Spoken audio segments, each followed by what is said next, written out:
ಪಿತನ ಮತ್ತು ಪವಿತ್ರಾತ್ಮನ ನಾಮದಲ್ಲಿ ಆಮೆನ್. ಪ್ರೀತಿಯ ಸರ್ವಜನರೇ, ನಿಮಗೆಲ್ಲರಿಗೂ ಒಂದು ವರ್ಷದಲ್ಲಿ ಬೈಬಲ್ ಈ ಸಂಚಿಕೆಗೆ ಸ್ವಾಗತ. ಇವತ್ತು ನಾವು ನೋಡದಿರುವ ಅಧ್ಯಾಯಗಳು ಸಂಖ್ಯಾಕಾಂಡ 24-25, ಧರ್ಮೋಪದೇಶ ಕಾಂಡ 26 ಹಾಗೂ ಕೀರ್ತನೆಗಳು 107. Yes, my dear sisters and brothers, welcome you all to the episode of Bible in a Year. Today we'll be reflecting on the book of Numbers, chapters 24-25, book of Deuteronomy, chapter 26, book of Psalms, chapter 107. Coming back to the book of Numbers, chapters 24 and 25. As when we look into the context, we see King Balak hires Balaam, the prophet, especially to curse the Israelites who were in their land. Yes, and here we see this very prophet delivering oracles before King Balak. Yes, the first oracle, Balaam describes Israel as the blessed nation. On the second hand, in this oracle, he prophesies on the rise of future king against Amalekites and Assyrians. Thirdly, the oracle foretells about the destruction of Amalekites and Assyrians. Yes, my dear friends, ಇಂದು ಈ ಒಂದು ಅಧ್ಯಾಯ ನೋಡುವಾಗ ಸಂಖ್ಯಾಕಾಂಡ 24ರಲ್ಲಿ ನೋಡುತ್ತೇವೆ. ಇಲ್ಲಿ ಬಾಲಾಕ ರಾಜನು ಪ್ರವಾದಿ ಬಾಲಾಮನನ್ನು ಕರೆದು ತರುತ್ತಾನೆ, ವಿಶೇಷವಾಗಿ ಇಸ್ರೇಲರಿಗೆ ಶಾಪವನ್ನು ಹಾಕಲು ಶಪಿಸಲು. ಆದರೆ ಆಗಿದ್ದೇ ಬೇರೆ, ಅಲ್ಲಿ ದೇವರು ಆತನನ್ನು ನಿಯಂತ್ರಿಸುತ್ತಾರೆ. ಹೌದು, ಅವನು ನುಡಿದಂಥ 3 ಭವಿಷ್ಯವಾಣಿಯು ಇಸ್ರಾಯೇಲರ ಬಗ್ಗೆ ಆಯಿತು. ಇಸ್ರಾಯೇಲು ಒಂದು ಆಶೀರ್ವದಿತದಂತಹ ರಾಷ್ಟ್ರ, ಒಂದು ಆಶೀರ್ವದಿಸಲ್ಪಟ್ಟ ಕುಟುಂಬ. ಎರಡನೇದಾಗಿ, ವಿಶೇಷವಾಗಿ ಅವರಿಂದ ಅನೇಕ ರಾಜರುಗಳು ಹೊರಹೊಮ್ಮುವರು. ಮೂರನೇದಾಗಿ, ಅಮಲೇಕ್ಯರು ಮತ್ತು ಅಸ್ಸೀರಿಯರ ವಿರುದ್ಧ ಅವರು ದಂಗೆ ಏಳುವರು, ಮಾತ್ರ ಅವರನ್ನು ಸಂಹರಿಸುವರು.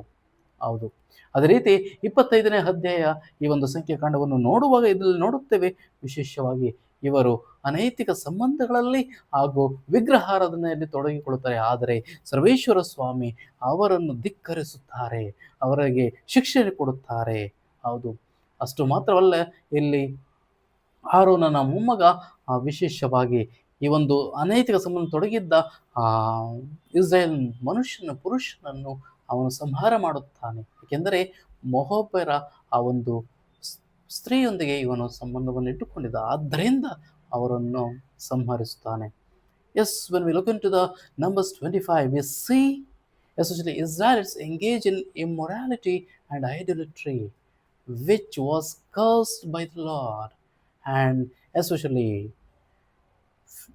Phinehas, the grandson of Aaron, kills some Israelite man for indulging in sexual immorality with the Moabite women and also in idolatry. Coming to the book of Deuteronomy, chapter 26, we see this very chapter focuses on worship, gratitude, and covenant faithfulness. Yes, firstly, the first fruits and tithes. Yes, every Israelite supposed to offer first fruits and tithes for all the people, and confession of faith. That every sinner or every Israelite should confess or recite the creed, and tithes for the needy. The tithes were offered for the poor, widow, orphans, and the downtrodden. And covenant renewal, especially Moses calls people to renew the covenant. ಅದು ಪ್ರಿಯರೇ, ವಿಶೇಷವಾಗಿ ಈ ಒಂದು ಅಧ್ಯಾಯ, ಧರ್ಮೋಪದೇಶ ಕಾಂಡ 26ನೇ ಅಧ್ಯಾಯ ನಮಗೆ ಕರೆ ನೀಡುತ್ತದೆ. ಇಲ್ಲಿ ಅವರು ದೇವರಿಗೆ ಕೃತಜ್ಞರಾಗುತ್ತಾರೆ, ಮಾತ್ರವಲ್ಲ ಅವರ ವಾಗ್ದಾನವನ್ನು ನವೀಕರಿಸುತ್ತಾರೆ ಹಾಗೂ ವಿಶೇಷವಾಗಿ ದೇವರಿಗೆ ಆರಾಧನೆಯನ್ನು ಗೈಯುತ್ತಾರೆ. ಹೌದು, ಪ್ರಥಮವರೆಗೆ ಅವರು ಬೆಳೆದಂಥ ಪ್ರಥಮ ಫಲ, ಪ್ರಥಮ ಕಾಣಿಕೆಯನ್ನು ದೇವರಿಗೆ ಕೊಡುತ್ತಾರೆ. 10ನೇ ಒಂದು ಭಾಗವನ್ನು ದಶಾಂಶವಾಗಿ ಕೊಡುತ್ತಾರೆ.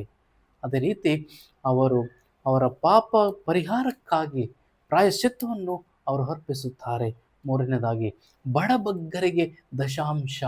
ಬಡಬಗ್ಗರೆಂದರೆ ವಿಧವೆಯರು, ದೀನ ದಲಿತರು, ಏನಿಲ್ಲದವರು, ನಿರ್ಗತಿಕ ನಿರಾಶ್ರಿತರಿಗೆ ದಶಾಂಶ. ಕೊನೆಯದಾಗಿ ವಿಶೇಷವಾಗಿ ನವೀಕರಣ, ವಾಗ್ದಾನದ ನವೀಕರಣ. ಮೋಶೆ ಎಲ್ಲರಿಗೂ ಕರೆ ನೀಡುತ್ತಾನೆ, ಅವರವರ ವಾಗ್ದಾನವನ್ನು ನವೀಕರಿಸುವಂತೆ, ದೇವರು ಕೊಟ್ಟಂಥ ವಾಗ್ದಾನ ನವೀಕರಿಸುವಂತೆ. ಅದೇ ರೀತಿ ಕೀರ್ತನೆಗಳು 107ಕ್ಕೆ ಬಂದಾಗ ಇದರಲ್ಲಿ ನಾವು ನೋಡುತ್ತೇವೆ, ಈ ಒಂದು ಕೀರ್ತನೆ ಒಂದು ಕೃತಜ್ಞತಾ ಕೀರ್ತನೆ ಆಗಿದೆ. ಮಾತ್ರವಲ್ಲ, ದೇವರು ಇಸ್ರಾಯೇಲರನ್ನು ಅವರ ಪಾಪದಿಂದ ವಿಮೋಚನೆಗೊಳಿಸಿದಂಥ ಕೀರ್ತನೆ ಆಗಿದೆ. ಅಷ್ಟು ಮಾತ್ರವಲ್ಲ, ಇದು ವಿಶ್ವಾಸ ಅರ್ಹತೆಯ ಕೀರ್ತನೆ ಆಗಿದೆ. ಹೌದು, ಇದರಲ್ಲಿ ನಾಲ್ಕು ರೀತಿಯ ಜನರ ನೋಡುತ್ತೇವೆ. ಒಂದು ಮರುಭೂಮಿಯಲ್ಲಿ ಅಲೆಮಾರಿಯಾಗಿ ಅಳೆದುಕೊಂಡಿದ್ದ ಜನರು, ಇಲ್ಲಿ ದೇವರು ಅವರಿಗೆ ಕರುಣೆ ತೋರಿದರು, ಆದರೂ ದೇವರನ್ನು ಇವರು ಅವಿಧೇಯರಾದರು ದೇವರಿಗೆ. ಅದೇ ರೀತಿ ವಿಶೇಷವಾಗಿ ಕತ್ತಲೆಯಲ್ಲಿ ಕಾರ್ಗತ್ತಿನಲ್ಲಿ ಮುಳುಗಿ ಹೋಗಿದ್ದ ಜನತೆ. ಹೌದು, ಅದೇ ರೀತಿ ವಿಶೇಷವಾಗಿ ರೋಗಾವಸ್ಥೆಯಿಂದ ನೊಂದಿದ್ದ ಜನತೆ. ಕೊನೆಯದಾಗಿ ವಿಶೇಷವಾಗಿ ಬಿರುಗಾಳಿಯಲ್ಲಿ ಸಿಲುಕಿದ್ದ ಜನತೆ. ಈ ಎಲ್ಲ ಜನರಿಗೂ ದೇವರು ಆ ಒಂದು ಕರುಣೆಯನ್ನು ತೋರುತ್ತಾರೆ, ಸ್ವರ್ಗದ ಬಾಗಿಲನ್ನು ತೆರೆಯುತ್ತಾರೆ. ಮಾತ್ರವಲ್ಲ, ಅವರಿಗೆ ಆ ಒಂದು ವಾಗ್ದಾನಕ್ಕೆ ವಿಶೇಷವಾಗಿ ವಿಶ್ವಾಸಾರ್ಹವಾಗಿ ವಿಧೇಯರಾಗಿರಬೇಕೆಂದು ತಿಳಿಸ್ಕೊಳ್ತಾರೆ. Yes my dear friends, the Psalm 107, especially into the context we see, it's a thanksgiving psalm, and they celebrating God's deliverance and faithfulness of God to the people. Here we have 4 groups of people. Firstly, wanderers in the desert. People were in the wilderness, disobeying God, but Lord showed mercy upon them. Secondly, prisoners in darkness. They were in the dark world. They were in the darkness, but Lord delivered them from bondages. And they were sick and afflicted, but God healed them. Finally, the sailors in storm, but God showed calms the storm. ಹೌದು, ಇಂದು ನಮ್ಮ ಜೀವನದಲ್ಲಿ ಎಷ್ಟೋ ಬಾರಿ ಬಿರುಗಾಳಿ ಎದ್ದಾಗ, ನಾವು ಕಾರ್ಗತ್ತಿನಲ್ಲಿರುವಾಗ, ನಾವು ನೊಂದಿರುವಾಗ, ನಮಗೆ ಯಾರ ಆಸರೆ ಇಲ್ಲುವಾಗ ದೇವರು ಆಶ್ರಯ ಕೊಡುತ್ತಾರೆ.